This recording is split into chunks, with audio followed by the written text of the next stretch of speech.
You found that journey frightening, right? Yeah, because I didn't know how people necessarily respond. Would they take me as seriously?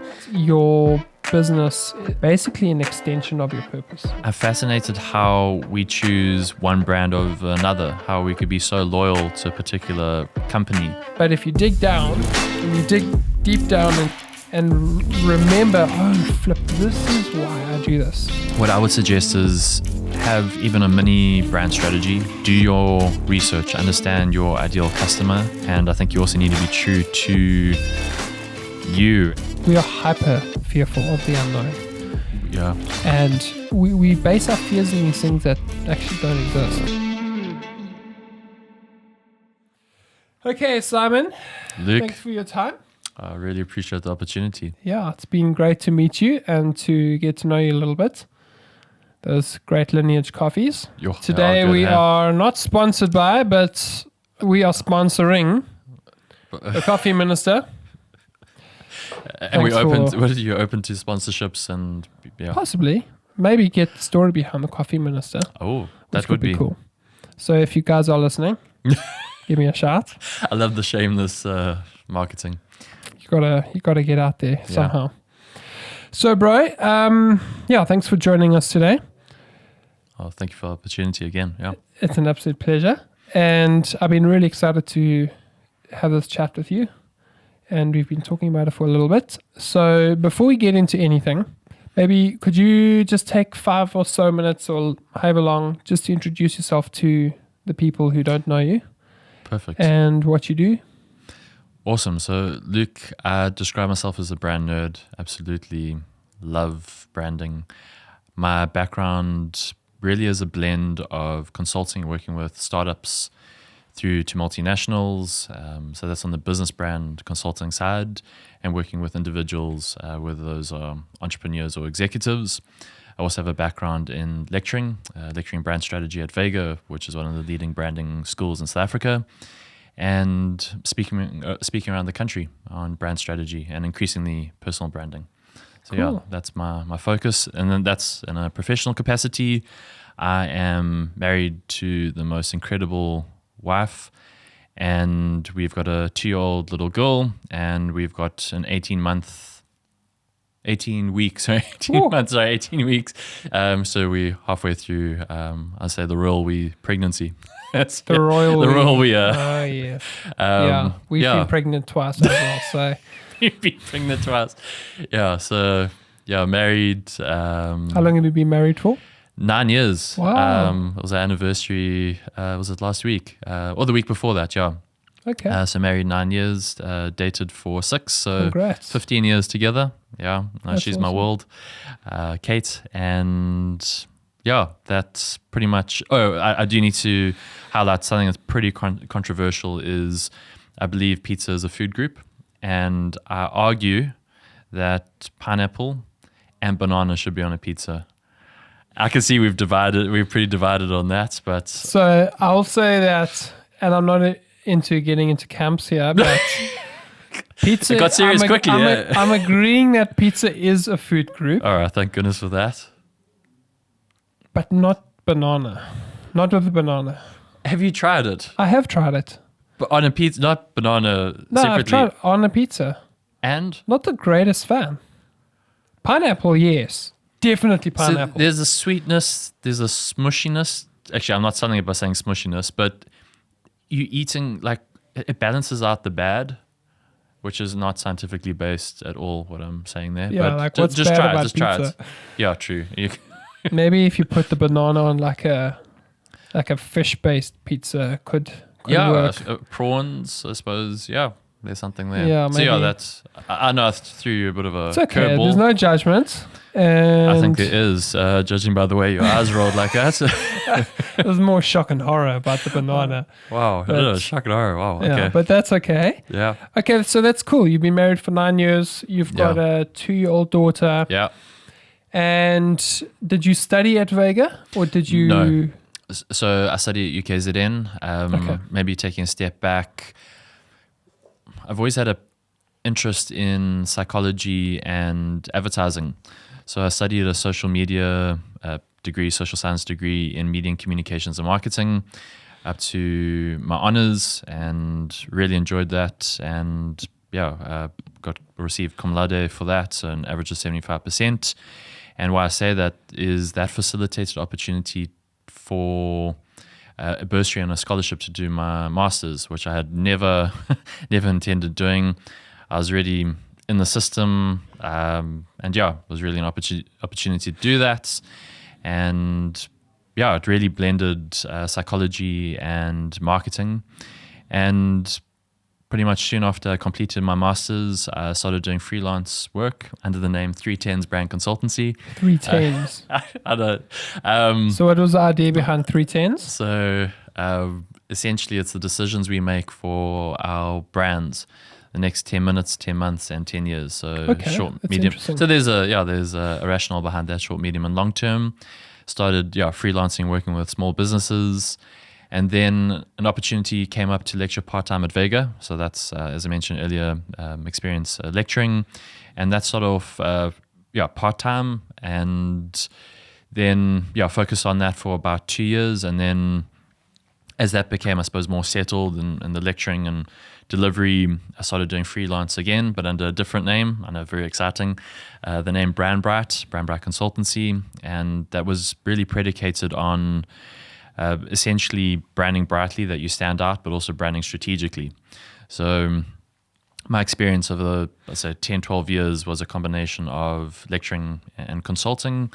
And then a few years after that, my consulting work started to really explode, and I moved to part-time lecturing.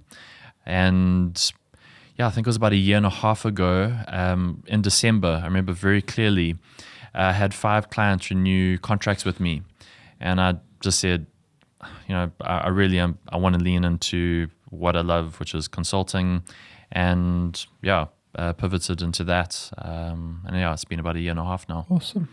Yeah. Wow. That's quite the journey, hey? So that's been what, like 15 years? 20 years? It's been, to get there. And the path's been like, it's been but all over the show. But I suppose it's always been centered on my love for branding. So okay. So why branding?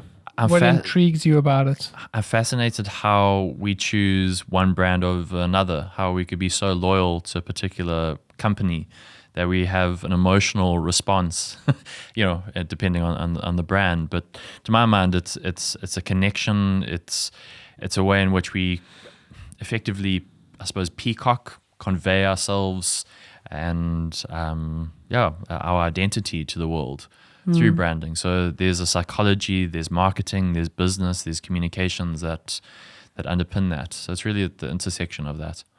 That's very interesting. Yeah. So you're interested in the way we associate ourselves with brands? Absolutely. And you're interested in how we build our own perception, or the way people perceive us? Yes. If that's correct? Absolutely. The goal is to build favorable associations in the minds of others. Okay. Why is... So we're getting into it now. I could see it. I could see the brain's ticking now. So I also love, not as much as you, love the branding space, the brand space. I have maybe an appreciation is a better word than a deep desire to create brands. But I do love exploring that space. Why is branding important? Branding is important because it builds an identity amongst your audience. Not only your audience, but yourself, your makeup, your DNA. What do you stand for? So it's your value proposition, it's your personality, it's your values, it's your messaging. So it's really, I'd say, a dual benefit to branding is one, recognition, identification, and differentiation in the marketplace. And from your own perspective, whether it's your own business or personal brand, it's that you're clear on who you are. Okay. So branding is not just logos and colors.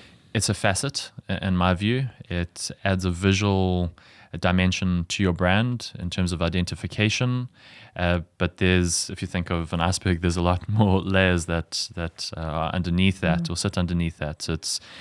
It's your purpose, it's your vision, it's your point of difference. So if anything, quite a complex system. It is. I mean, in my experience, it is. And helping clients, it is a very complex thing because you're dealing with how you want to be perceived and how you are being perceived. Yes. And it's a huge thing to match. It is very difficult. So my thinking is to be clear on what you stand for, ensure that you're consistent, you deliver on your message, and be yourself, be sincere, be genuine. And I think you have a higher propensity for that alignment between how others see you and how you see yourself. But you cannot make someone see you in a particular light. So I'm just thinking of all the small businesses out there. Sure. And I'm going to drill you today and ask you a whole lot of stuff and maybe add my own 2 cents. Please. So I just want to try extract as much value out of this conversation as we can. Absolutely. What do you mean by messaging? So work on your messaging, because we have how we want to be perceived and then we have how we are perceived. So can you explain to us what that messaging Perfect. is? So your message effectively is a thing you want to say to your target market. Is it your track record, your experience, the particular service that you will provide or promise? So it needs to be succinct, it needs to be to the point, and it needs to live across all of your marketing. So it's essentially what you want to say to your intended market. So that's your message. Okay, that's cool. So would we equate that with the story we want to tell? It's intrinsically linked. Yeah. So linked, but not the same thing? I would say it's a distillation of the story. So your story you can unpack in a lot more detail. The message would be a succinct articulation of that. So many messages in a story. Yes. And obviously you want to distill it down to something that resonates, that holds your attention, and true to, or that you can deliver on it. Okay. So if you're speaking to price, which I'm always wary for a client to do, particularly on the lower end, it's essentially whatever you say, can you back it up? And is it true to who you are? Yeah. Can you deliver on your promises? Can you deliver on what you're saying? Yeah. And that is different from your competitor set.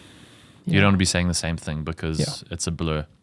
Yeah. Blur for the consumer, it's a blur for the industry and your competitor. Yeah. And obviously yourself. So that's where your, what did you call it? Your bright branding. Brand bright. Brand bright. Yeah. That's cool. Okay. How is it that small businesses can, what are some ways in which small businesses can really tell their story, formulate a story? We don't have to go too deep if you don't want to, but we can do 30,000 foot. So how can small businesses formulate the story and formulate their messaging and work on that? So, as you said, 30,000 feet, very much drone view. Your story needs to be very much positioned around your customer. So what you've experienced, that they can relate to it on some level.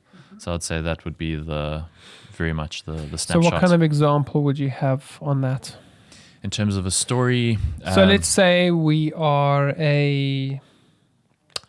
provide a service, a car wash service, and we come, I don't know, I'm just spitballing here. Yeah. So I come to your house or your facilities to do a super clean ballet, and it's really nice spit and shine, and then I go. So let's work on that as an example. So I mean, this is completely fictitious. So to my mind, starting that business, was there a gap in the market? Are you passionate about cars, cleanliness, whatever it may be? So I see that as a potential for being the fabric to the story, and then the translation of that message is, would be something around maybe taking pride in your car, maybe loving your car, something along those lines, and wanting to share, your passion translated with your market, something along those lines, I would say. Okay, that's cool. Yeah. So would you shape your stories to would you shape your stories and your messages to appeal to the target audience based on their needs or based on their loves, their interests. And it's always it's an interesting one, the whole chicken and egg. I think it's a dynamic. So one, I think you've identified a gap in the market that you are pursuing. In the same breath, you need to recognize, well, what is that pain point, that obstacle, that struggle or hurdle that your target audience is experiencing. So you need to make sure that you're speaking to them, that you can provide that solution. So it is a blend. You certainly want to weave in your story, but again, it's predicated on them. Yeah, that's awesome. I know you have worked on branding and brands. What have been some of the most exciting brands that you've worked on that you're comfortable sharing, or you're allowed to share? Yeah, so that already. I know it's a complicated space. Narrows it down. Oh gosh, I suppose. So I've been fortunate to work with brands, as I mentioned, startups to multinationals across a spectrum of industries. One, I suppose, broadly, I worked with a creative agency launching. I'm just trying to really broad. It's so tricky. I'm looking to keep this super broad. Launching a alcohol brand in a country. How's this so vague? So we were involved. Could be a game. Yeah. So, yeah. Was it? Was it where you like narrow it down? Where you've got like 20 questions that like. Anyway, as detailed as you can without the details. Yeah. So involved with a creative agency, I developed the brand strategy for the client, and as the creative agency, the visual identity, and very much took that to market. And I wish I could share the name, but it's just it sounds probably a bit arrogant. It was so different to the competitor set and the way in which we went in, the story, the connection to the audience. And I will say it's been very much a success story. That's awesome, bro. Yeah. So I know you can't share details, but what was it about that specific job that resonated with you? Because I know, I love working on projects that I resonate deeply with. I find it a bit of a slog to work on projects where it's like, I can't get behind this thing, but I'm doing it anyway. Like selling toilet paper is like. Yeah, I'm not passionate about toilet paper. Yeah, I mean, it's much needed, but it is an essential. It is. I don't know if you're speaking about that. Yes. I think because it was a really challenging brief, and competitors, it was a very difficult market to penetrate, and I think a love for the country, and I resonated with the particular category of alcohol. So I think and also that it was a go-to-market, so it really was a canvas, and open canvas around what we could do, and buy-in from the client. And I absolutely love working with my creative firm. So was there something about the product itself that resonated with you? So what I'm asking is, did you resonate with the product itself and the cause behind it? Or was there something else that you resonated with? I'd say the story, and also there were elements to what we were doing with the brand strat and execution, the creative firm that I worked with, it was their client. It was just so many things that we could do that was different and resonate with the audience, and it really did well. That's cool. Yeah. So how important is it when businesses I often say to my clients that your business, especially small and micro businesses, that your business is basically an extension of your purpose. For me in my business, I love to tell people stories, help them to figure out what their story is and their purpose, and then tell it. So, and it's a gift. It's a gift of yours, I must thanks. say. So appreciate that. Cool. So how important, or is it not important, to have your business closely linked to your purpose? Or do you find that it's something that is often just happens? I would encourage having a purpose, so effectively a reason for being beyond making a profit. I think it's the glue to your business, to your staff, and critically to your customer. So that, to my mind, I would encourage, if you don't have one, to incorporate that on some level. So can you explain to us what you mean by it's a glue to the customer and your staff? Like, what is the reason for having a clear purpose? So to my mind, I use Simon Granger Consulting, which is my business, and my purpose is to help. I love helping people. So that lives through what I do. It's felt amongst my clients. So the fact that I'm clear, it guides my behavior, it guides the decisions I make, and it's felt amongst my client base. I found with doing brand strategy with my clients is I really enjoy the discovery process. So helping them discover and figure out what their purpose is. But I found it really helpful in terms of formulating what service they're offering, because you're either completely sold out on what you're doing or you're not. So either your job is just a means to an end and it's just to pay the bills, which often it becomes that. Yeah. But if you dig, and often it becomes that because you've just lost your way. But if you dig down and you dig deep down and remember, oh, flip, this is why I do this. This is why I originally started. And this was the road that I imagined, but this is the road I'm on, and helping people to align that and then tell that story. So what are your thoughts around that? What are your thoughts around making sure that you just, let's use Simon Sinek's, why. Start with why. It's such a powerful, powerful tool, personally and corporately, or professionally. Personally, in your personal capacity and professional. It could be applied to completely everything. It's so powerful. Yeah. So very often in the small business space, we have that purpose rolls out, and you can actually make money off of it. Yeah. So why? Maybe I'm answering the question myself, but why? What is the importance of discovering that purpose, and then telling that story and formulating a strategy around that purpose in your business? It's a great question. It's one of the fundamentals I ask clients right at the beginning of our journey together is, are you clear on your purpose? If not, but like what you do with that discovery, and really to get to the fundamentals that, maybe why you started that business, or the opportunity that you saw, or something that you really are passionate about.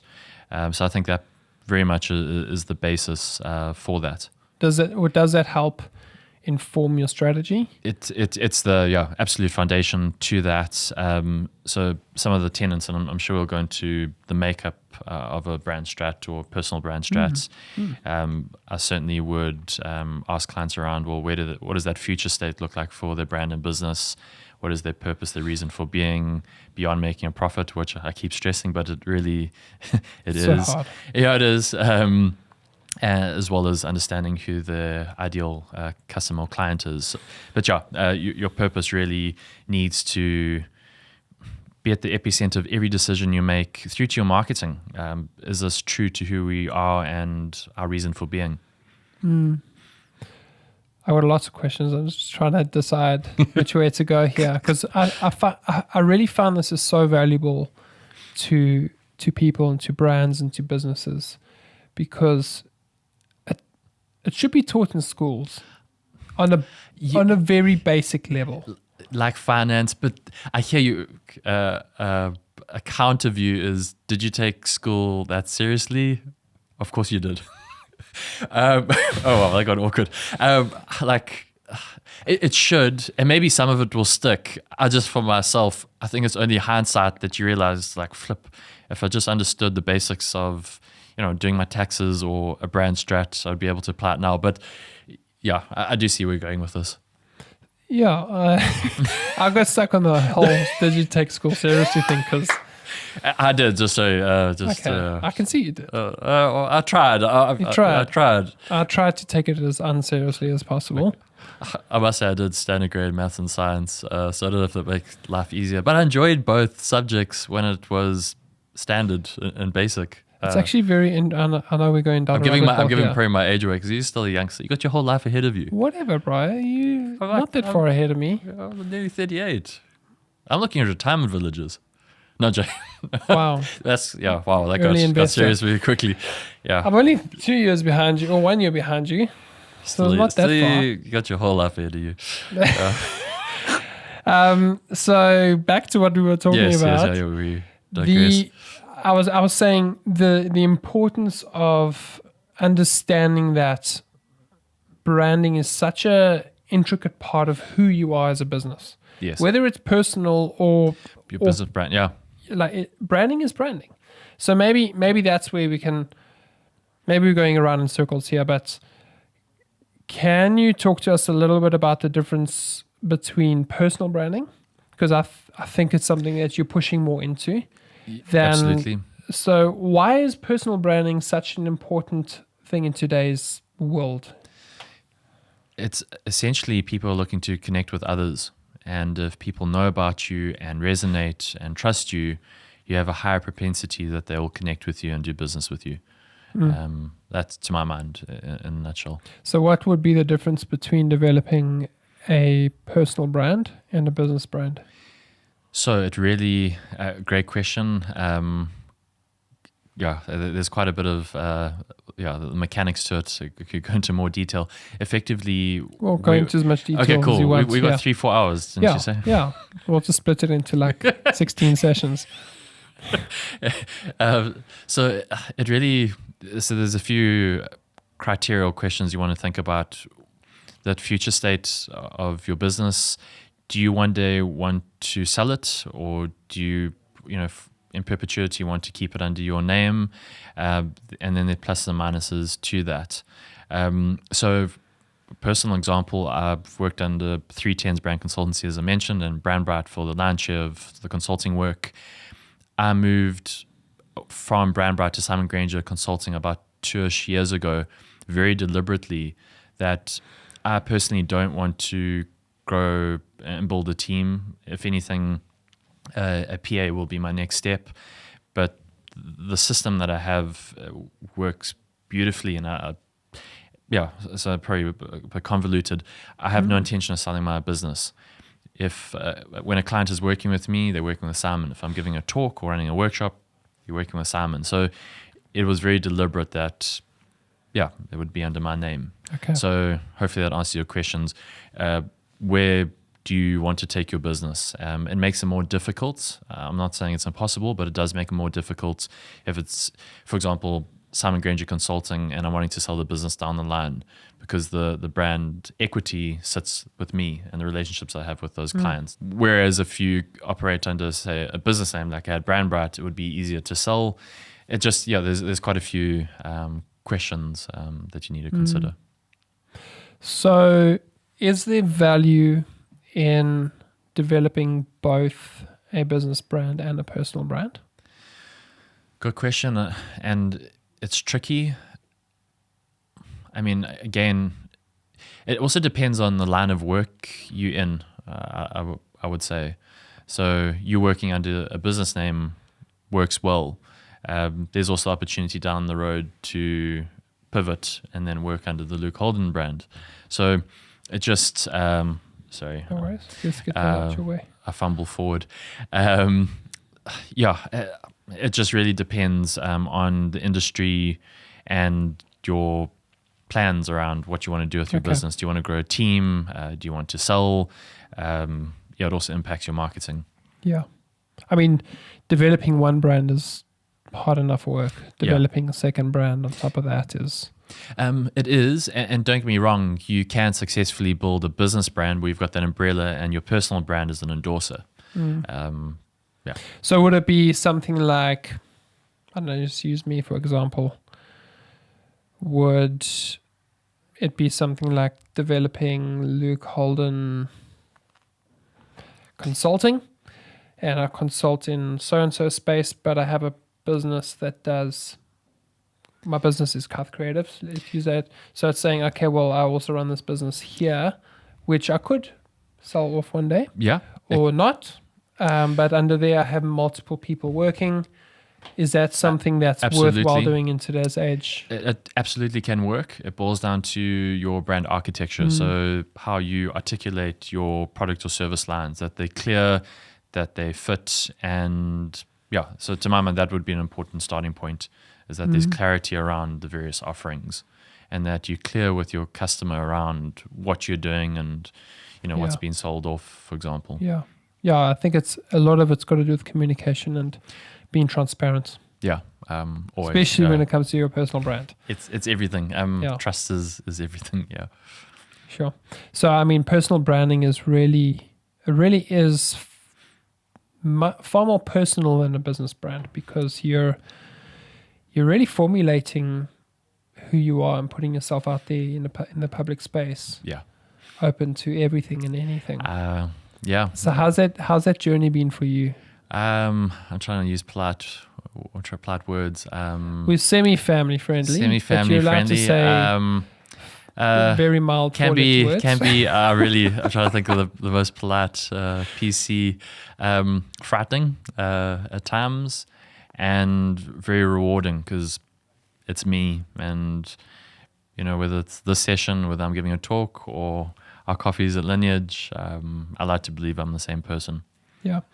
So maybe could you let us into what has been frightening about it?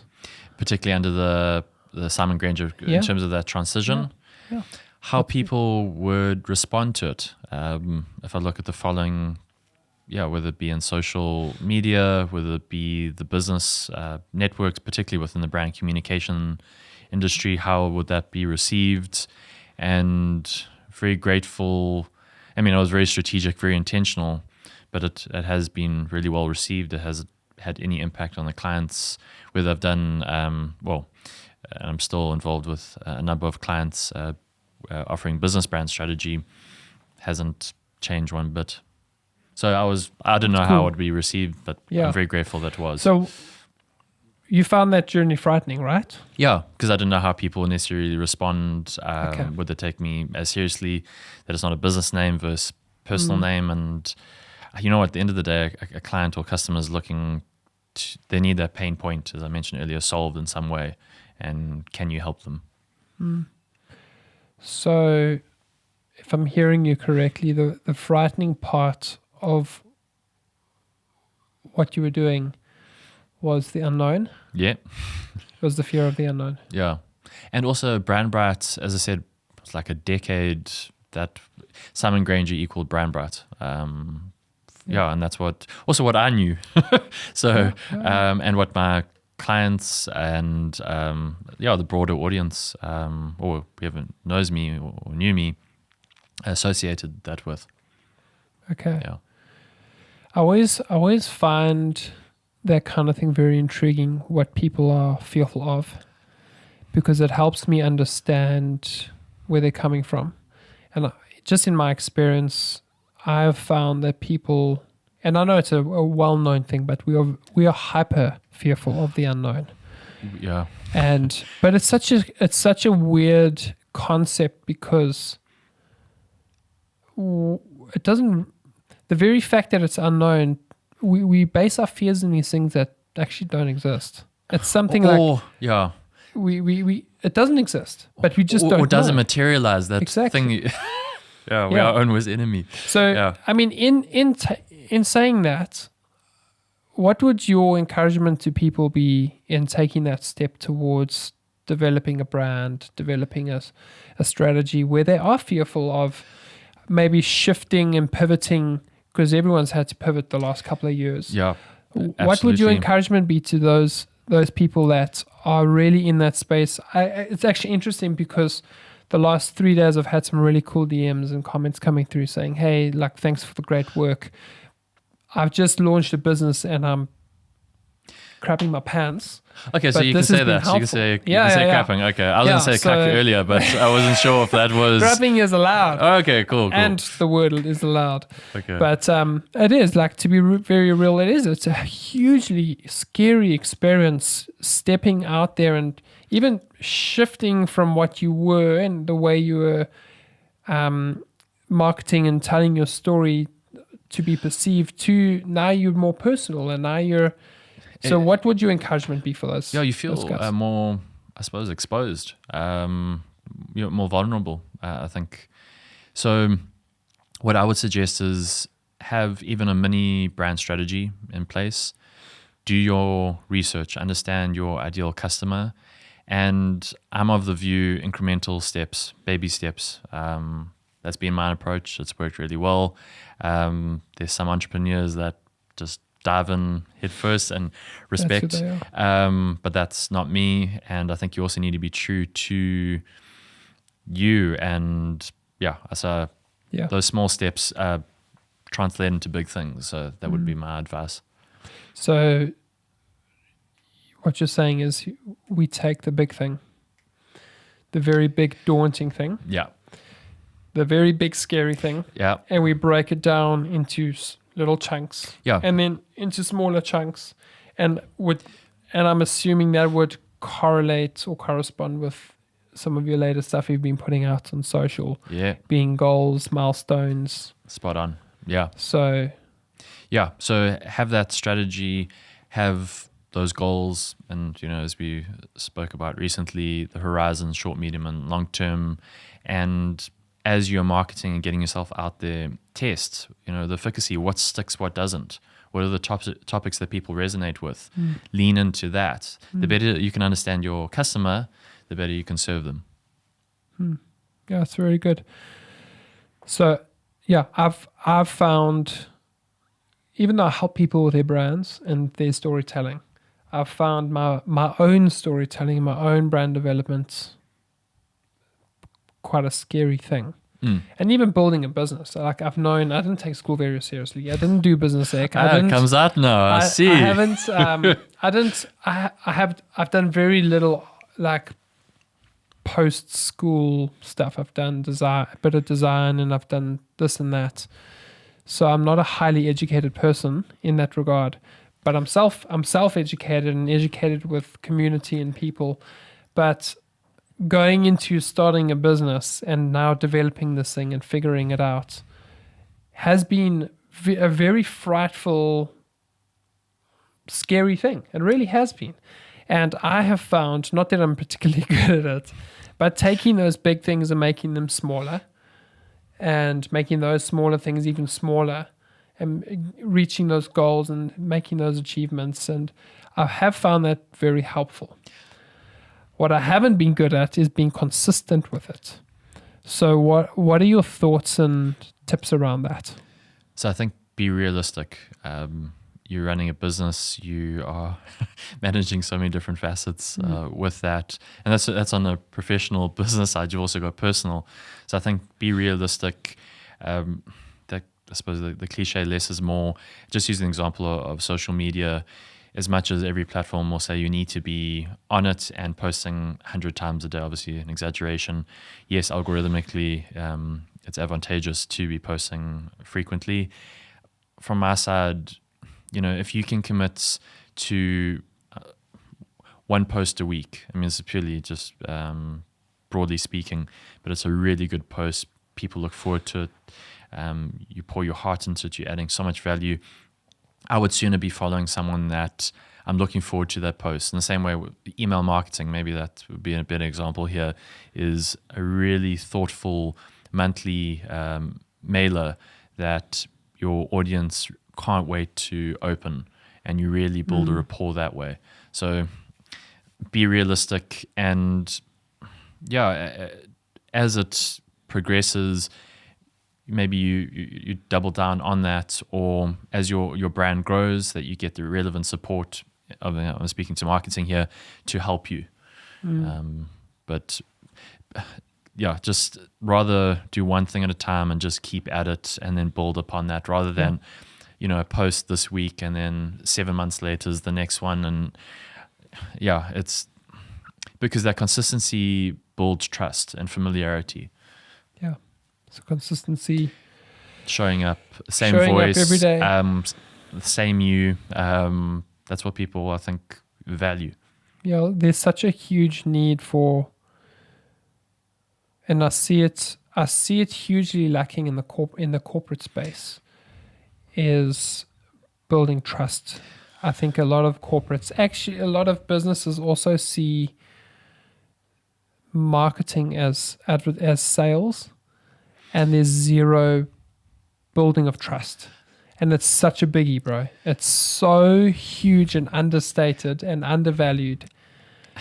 It's that I can see I've hit a nerve here. Yeah, you can see it with a lot of businesses, particularly with their social media profiles. Just, if someone's got a complaint and they're frustrated, and social media could be a wonderful way and opportunity for a brand to turn around a crisis. And either they ignore, or it's just this really generic response, and I'm just like, this is an opportunity. Copy paste, like dear insert name here, and I'm like, people are watching this, and this could be an opportunity to turn, a disgruntled customer into one that is thrilled with your brand and will become, will share the wonderful experience they had. And just so many businesses are tone deaf to that, and it's frustrating. I get so frustrated when I often see it on social. It's maybe getting a bit better, but maybe not. I see these businesses who are actually putting the budget out for marketing and doing social, but every time I see one of their posts or their pieces of content, they're asking you for a sale.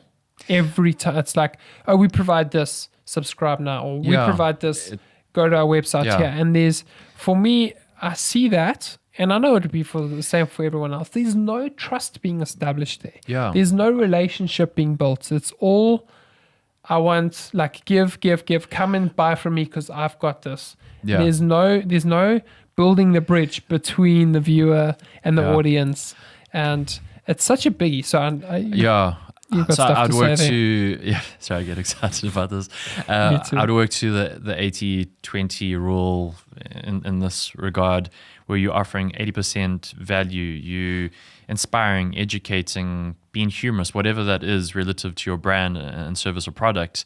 And then the 20%, we're offering this, that there's a call to action, whether it's, as you said, subscribe to your newsletter, visit your website, call today, whatever it may be, but add value, build a relationship, because if you're showing up and you've got a spirit of generosity, that will translate. Yeah.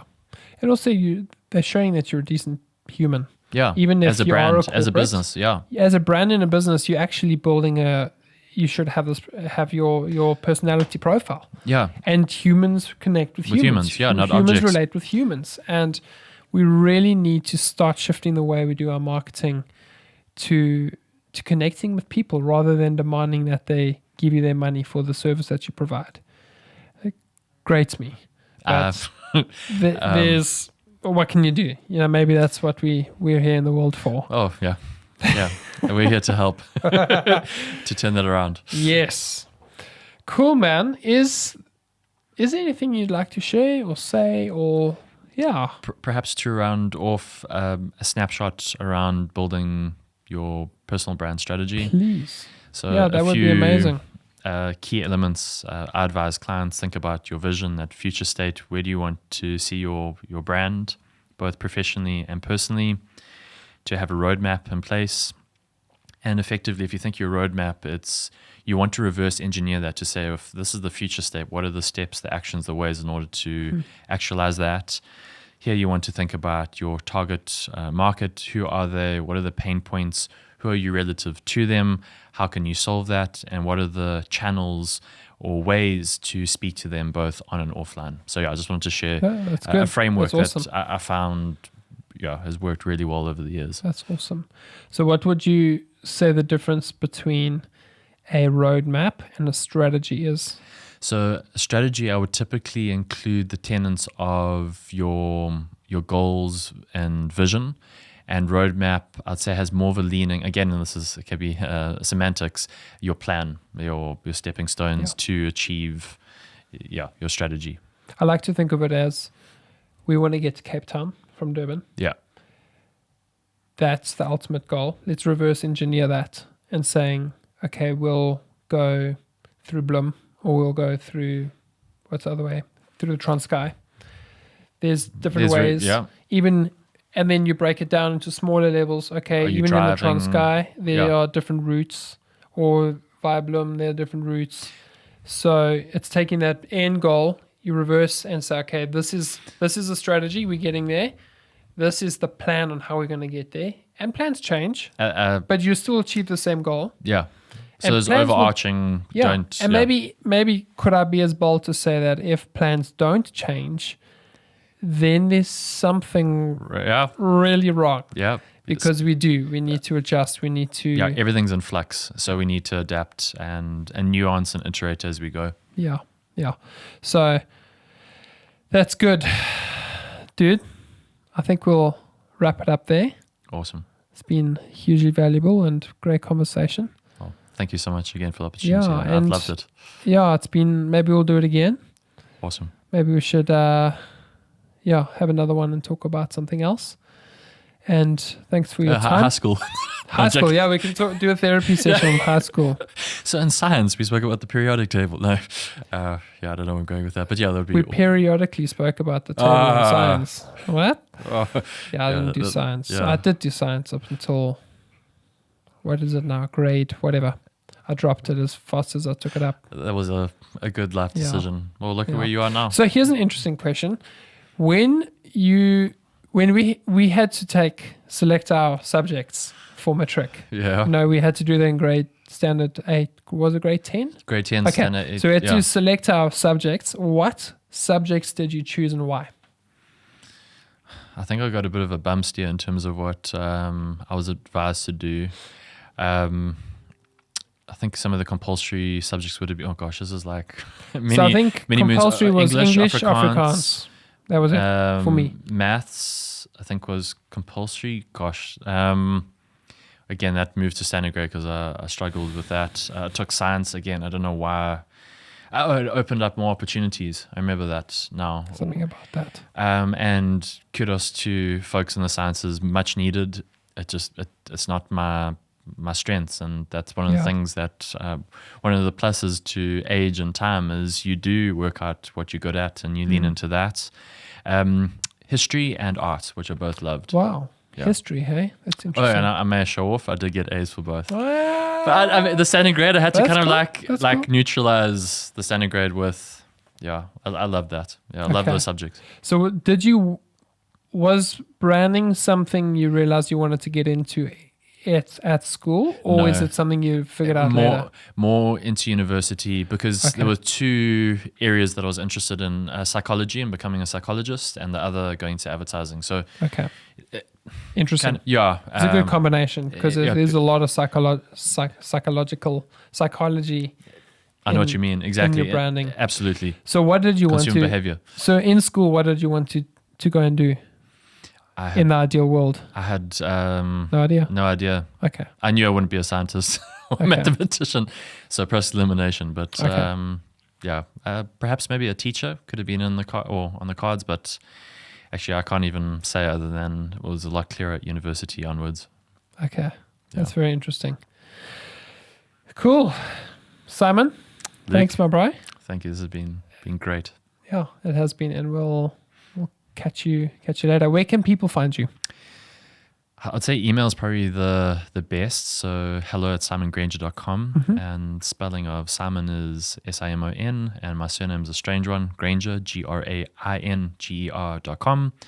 And I'm on Instagram at my handle is Simon Granger Consulting, and the same handle for LinkedIn. Okay. Facebook? Or personal branding with Simon. Okay. Oh, cool. Yeah. Okay.